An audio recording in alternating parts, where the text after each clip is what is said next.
Hello, hello, hello. It is Moonshine Oracle with a Cheshire cat grin since the guilty consciences want to wake people up at night. Disclaimers are in the description boxes of all the videos because I will not be dealing with anybody's triggered unhealed bullshit. Get it, gotta go moving on. It's the fan on in the background, and this is the point that I'm at night. I cannot sleep without it. So I guess this is what going into one's 40s is, I guess. Ugh. It's like I can't sleep without the fan, but if I don't, I get too hot. So it's like, this is new.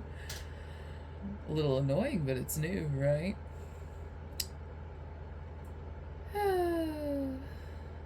We are, let's see, Mercury is in the air fryer in the sign of Cancer. Cancer is the opposite of Capricorn.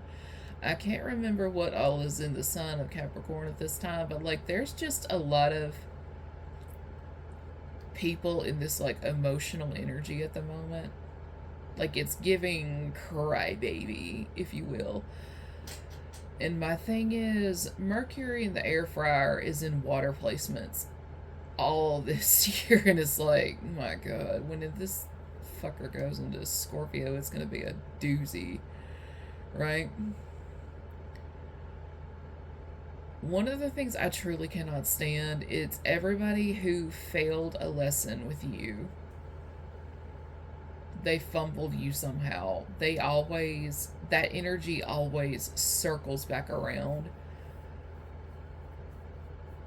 It's like the ex who won't go away. Like, I fully believe that if your ex comes back around to your face, you didn't learn your lesson. Because if that person can temperature check to see if you're still stupid or not, yeah, you hadn't learned your lesson. And if you've learned your lesson, no matter how much that joker watches, they can't get through, right? Like, I feel my ex and his friends and stuff like that, but it's like, y'all can't get through if you wanted to without me having the grounds to call the police or my lawyer. So it's just like, it is what it is. And sometimes folks fumble so bad, there's no coming back. There's no coming back. And the problem is when you mess with a seer, they can see the choice you're going to make, either prophetically or as you are making that choice. And it really sucks. Because a lot of times, like, when people move the way they do, or they develop a sense of hyper independence, it's because they're used to not being chosen. They're used to being looked over. They're used to being disappointed. If you catch my drift. And I think what sucks about being the key that unlocks the door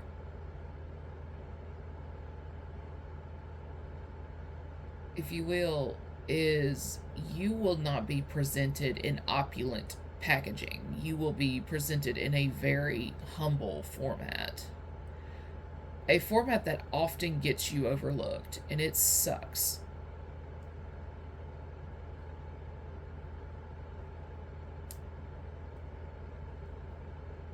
A lot of times you will even be looked over by the people who were supposed to love you unconditionally.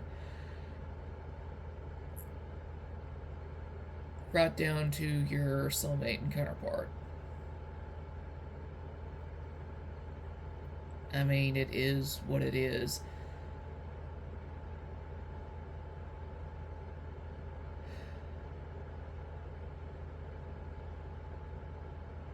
Ooh, this is going to be a hard one. Somebody here is in their emo bag. They are extremely remorseful. They didn't think that walking away from somebody would hurt them like it did, but it did. They didn't think that people would try to hurt them and all that jazz, and it's just, yeah, they did. And they were waiting on it too. They were waiting on it. But because the person who was being bullied, persecuted, survived, everybody has a guilty conscience because everybody was expecting someone to be DEAD by now. And a lot of times it's not that this energy is coming about, it's who the energy is coming from. That's the shocker.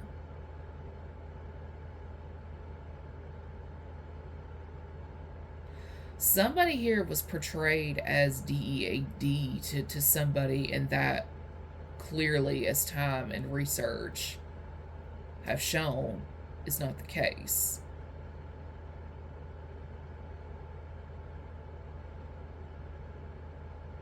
Somebody has spent the last 20 or so years in some type of mourning because he chose to cut a connection.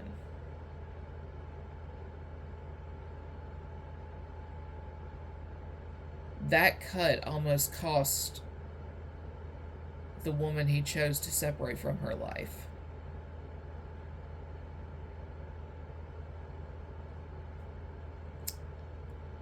But life goes on, right?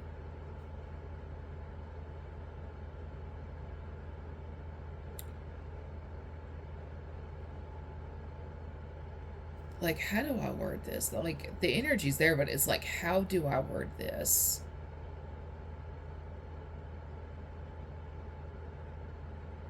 You can't lie to a seer, an intuitive, an empath. Like, there's no lying to us.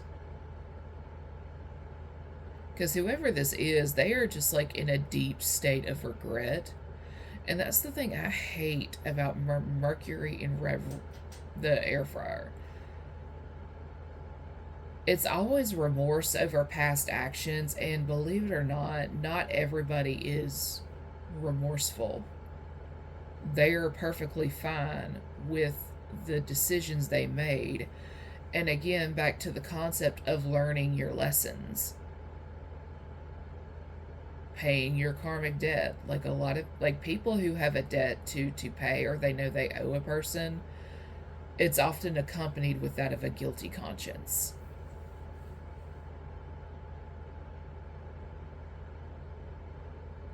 And that's one of the things I hate about the planet of Mercury. It's like, ugh. Because when I'm done, I'm done. Like, I guess it's just a Scorpio thing, but when a Scorpio is straight up done with you, there's no getting them back. If you get their physical body back, you won't have the emotional bond you had with them before. Like, you really did kill it.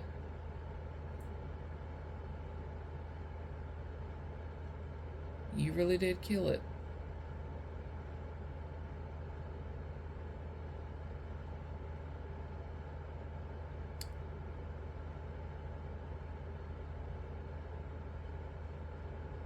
Like, this energy is just so emotional. It's so heavy. Like, I'm trying to process through it and all, and it's like, ugh. Because truth be told, when you learn your lessons, you're not going to feel the same way others do. And a lot of times the only reason why some folks come back is because karma is whooping their behind. And they think apologizing and so on down that line will lessen their blow, if you will. It won't. I mean, you chose to hurt that person. You knew whatever your choice was going to be, it was going to hurt them. Some of you even knew the people around them were circling around them like a shark, waiting for the right moment to pounce.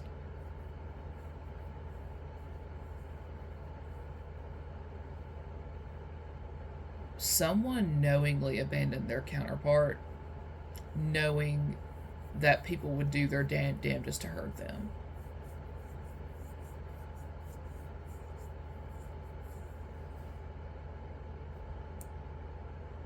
Somebody was more content with the idea of visiting a person's grave than seeing them loved, poured into, married, kids. Like, they would rather see you dead. But there wouldn't be a grave to visit because everybody is so hell-bent on destroying that person and the fact that they ever existed, there wouldn't be a grave. It would just be a pile of ashes scattered God knows where.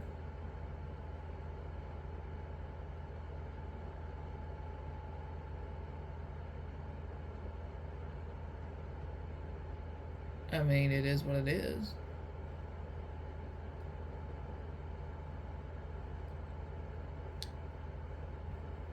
But at the root of it all, somebody orchestrated a lot. And it was in the name of getting a second chance to do something. A second chance that wasn't meant to be a thing. It only takes one bad apple to spoil the bunch. And that's what this person dedicated him or herself to doing. This person is not their counterpart, but they spiritually manipulated the energy to make it look like they were that person. And the thing is, sometimes people catch on too little too late. By the time people realize what happened and apologize, the damage is done. Now, did this person get the second chance they wanted? No. Because again, it's not meant to happen. If it's not meant to happen, it's not going to happen.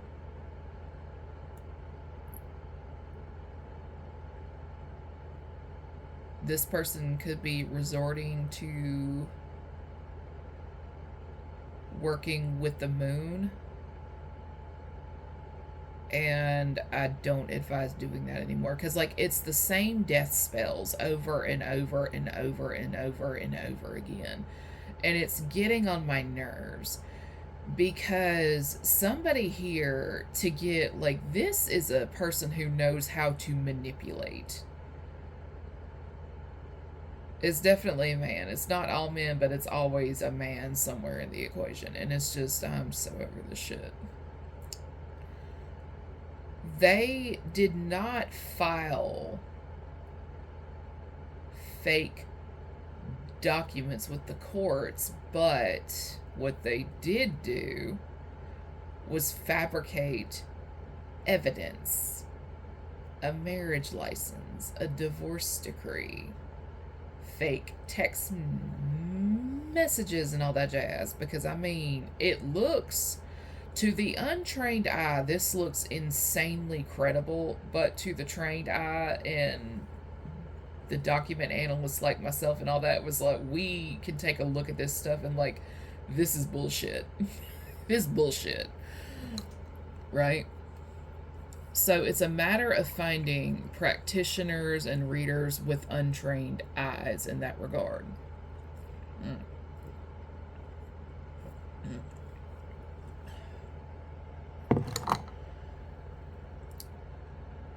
Somebody knows how, again, to manipulate the gift of gab. A sob story. this person broke my heart. I don't understand why she left, blah, blah, blah, blah, blah. And it's like, you do your research good and proper, you will find this person has never been in a relationship with that person. They've never cohabitated, never held hands, never kissed, never had sex, the whole nine.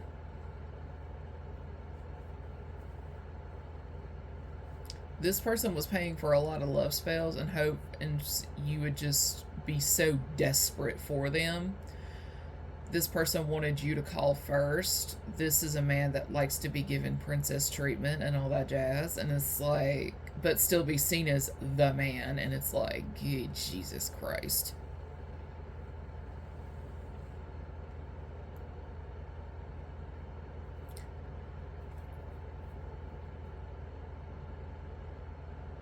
Like, this person has built this false, because like I keep hearing PR campaign, so it's the way this person has marketed himself that is just laughable. Like, it's truly laughable. He's marketed himself as something he's not, and again, it's back to the concept of trying to fool a seer and intuitive, a prophet, and all that jazz. Like, we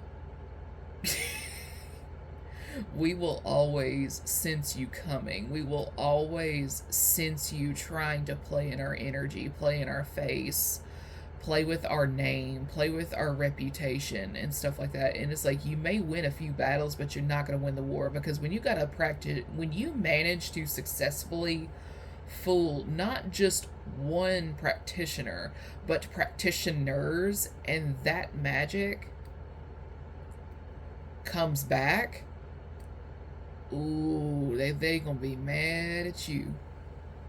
Because the only way magic to that degree can stick is if the person is actually guilty of what they've been accused of. And that's why a lot of people's magic don't work out here. It's because they're slinging it just to sling it. They're slinging it because of jealousy. They're slinging it because of insecurities.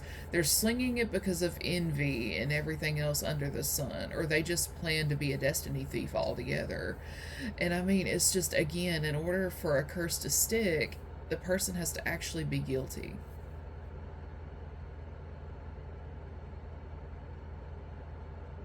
In order for a curse to stick, the person has to actually be guilty. And, well, guess what?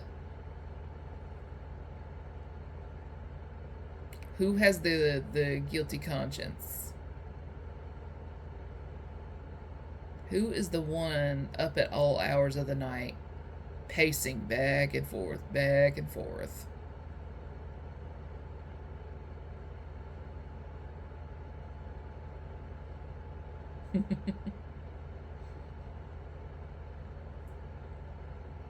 I mean, let's think about it here. A guilty conscience is not the woo in the craft. Guilty conscience is the spirit of conviction, and the spirit of conviction is upon thee. And you know what? Not everybody has a guilty conscience. Not everybody feels bad for the choices they made. Sometimes the choices are, like, the choices you made are a result of the choices you were not given. And with that, I'm going back to sleep.